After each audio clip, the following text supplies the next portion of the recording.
علیکم، اس میں ہم حضرت یوسف علیہ السلام کا خواب اور اس کی تعبیر بتائیں گے۔ سورہ یوسف آیت نمبر 4۔ اعوذ باللہ من الشیطان الرجیم، بسم اللہ الرحمن الرحیم۔ لائک کریں، سبسکرائب کریں اور بیل آئیکن پر کلک کریں۔ جب یوسف علیہ السلام نے اپنے والد سے کہا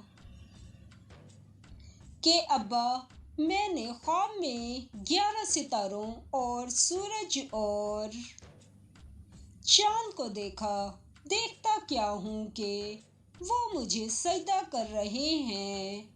سورہ یوسف آیت نمبر 5۔ انہوں نے کہا کہ بیٹا، اپنے خواب کا ذکر اپنے بھائیوں سے نہ کرنا، نہیں تو وہ تمہارے حق میں کوئی فریب کی چال چلیں گے۔ کچھ شک نہیں کہ شیطان انسان کا کھلا دشمن ہے۔ سورہ یوسف آیت نمبر 6۔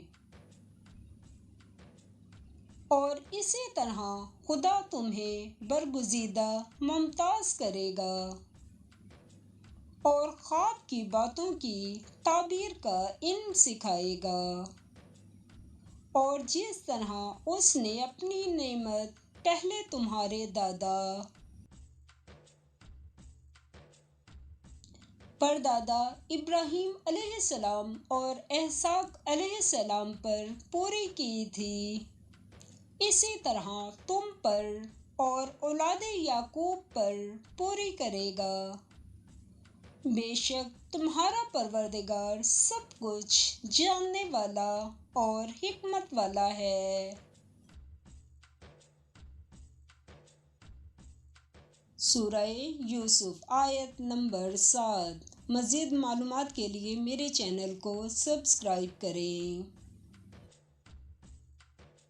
ہاں، یوسف علیہ السلام اور ان کے بھائیوں کے قصے میں پوچھنے والوں کے لیے بہت سی نشانیاں ہیں۔